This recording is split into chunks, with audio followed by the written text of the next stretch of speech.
A very good evening, my lovely dear students. Today we are starting a new session and topic का नाम है conditional sentence. Conditional sentence start करते हैं। Generally ये जो वाक्य होते हैं ये शर्त वाले वाक्य होते हैं।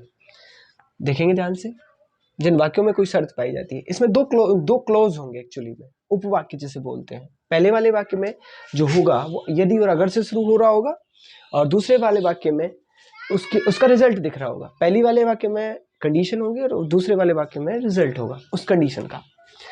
ये फर्स्ट में शर्त का भाव प्रकट होता है जिसमें यदि अगर का प्रयोग होता है। दूसरा इसमें इसका परिणाम दिखता है सेकंड वाक्य में, और बीच में जो तो या तब शब्द जो है लगा होता है।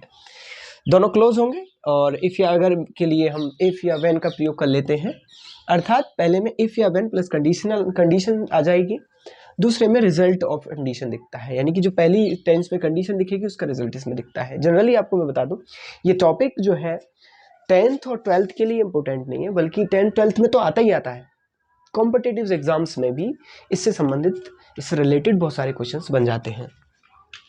ध्यान से देखेंगे, इन्हें हम 4 तरीके से पढ़ते हैं। कैसे? Open conditional, imaginary conditional, close conditional और जीरो कंडीशनल। इस स्लाइड में हम केवल इन दोनों को डिस्कस करेंगे, नेक्स्ट वीडियो में इन दोनों को डिस्कस कर लेंगे। क्या होता है कि इसमें जो स्टूडेंट्स कन्फ्यूजन में रहते हैं कि जिन वाक्यों के अंत में गागी गया आता है तो दोनों को बच्चे फ्यूचर में बनाते हैं, ऐसा नहीं है।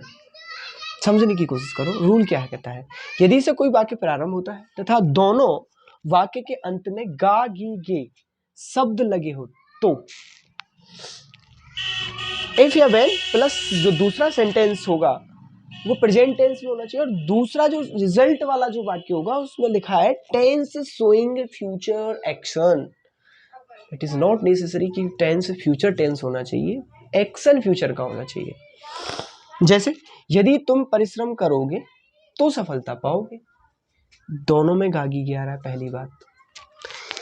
तो इसी वजह से जो आपको पहला वाला वाक्य वो तो प्रेजेंट टेंस में बनाना है, आपको दिख रहा होगा इफ यू वर्क हार्ड, क्योंकि नेगेटिव तो ये है नहीं तो डू इसमें हेल्पिंग वर्ब आएगी नहीं, क्योंकि प्रेजेंट इंडेफिनिट और पास्ट इंडेफिनिट का केवल और केवल अफर्मेटिव पार्ट जैसा होता है जिसमें सब्जेक्ट के डायरेक्ट तुरंत बाद मेन वर्ब का प्रयोग किया जाता है। अब देखो ये यू है इसलिए ऐसे सेंस में नहीं आया, तो प्लूरल नंबर है सब इसका, इस वजह से you if you work hard, दूसरा टेंस फ्यूचर में बनाना। If you work hard you will get success. दूसरा वाक्य देखो, हिंदी नहीं लिखी है मैंने क्योंकि आप इंग्लिश पढ़ रहे हो, समझने की कोशिश करिए।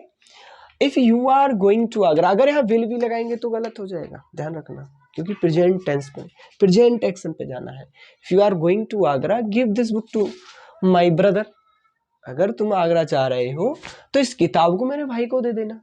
अब यहाँ पे इसी वजह से मैंने यहाँ लिखा है फ्यूचर शोइंग एक्शन। समझ में आया? क्योंकि यहाँ पे इंपेरेटिव सेंटेंस फ्यूचर एक्शन को शो कर रहा है। ये जरूरी नहीं कि पिछला वाला वाक्य फ्यूचर में ही बनेगा, हाँ इंपेरेटिव में बना है लेकिन फ्यूचर को शो कर रहा है। देख लीजिए आप, यदि तुम आगरा जा रहे हो तो ये किताब मेरे भाई को दे देना, तो समझ में आ रहा है कुछ, तो दे देना इंपेरेटिव है लेकिन फ्यूचर को शो कर रहा है।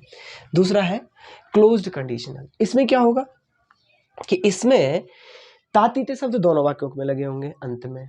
ये जनरली पहचान का तरीका है। वास्तविकता अगर हम भाव को देखें तो कोई इच्छा ऐसी होगी जो पास्ट में शुरू हुई होगी और पास्ट में ही खत्म हो जाएगी, ना तो प्रेजेंट में आएगी और ना ही फ्यूचर में जाएगी। ध्यान रखना ये बात, यही लिखा है मैंने। यदि अगर से शुरू होने वाले वाक्य में तथा दोनों वाक्य के अंत में तातीते शब्द आ रहे हो, अर्थात इन वाक्यों में ऐसा भाव प्रकट होता है मानो वो इच्छाएं जो पास्ट में शुरू हुई हो और पास्ट में ही खत्म हो गई हो, ना वर्तमान में होंगी और ना ही फ्यूचर में होंगी। तो ऐसे वाक्यों को कैसे बनाएंगे? If plus subject plus had plus verb की थर्ड फॉर्म से बनाएंगे, तथा दूसरे वाक्य में subject could would might. This is ये हमारी चॉइस है कि यहाँ पे सेंटेंस जिस हिसाब से आएगा इनमें से वो लग जाएगा, है प्लस वर्ब की थर्ड फॉर्म लगा देंगे। अब एग्जांपल से समझ लीजिए, समझ में आ जाएगा क्लियरली। यदि मोहन कठिन परिश्रम करता तो वह पास हो जाता। देखो दोनों में तातीते आ रहा है कि नहीं, बताओ मुझे। और ऐसा नहीं लग रहा कि कठिन परिश्रम करता तो पास हो जाता, क्या ऐसा नहीं लग रहा कि वाक्य का सेंस जो पास्ट में शुरू हुआ था और पास्ट में ही खत्म हो रहा हो? सही बात है ना। तो इफ मोहन भाई हेड से बनाएंगे इसे, हेड है तो इसलिए वर्ब की थर्ड फॉर्म, वर्क हार्ड। इसके बाद में ही वुड हैव पास्ड, हो सकता था तो माइट लगा देते। अरे समझ में आ रहा है? यदि तुम मेरे पास आते तो मैं तुम्हारी सहायता करता। If you had come to me I would have helped you. बोलो, बना सकते हैं ना? हाँ, हैड यू कम, या आप इसे ऐसे ही बना सकते हैं, had you come to me I would have helped you. ये ऐसा कैसे बना सकते हैं, इस वाक्य को ऐसे ही बना सकते हैं, ये सस्पेंस है। इसे हम आगे किसी ना किसी वीडियो में ज़रूर बताएंगे ये ऐसा क्यों हुआ।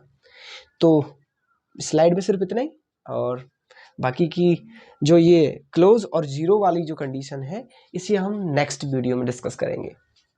आई होप आपके ये बहुत अच्छे समझ में आया होगा।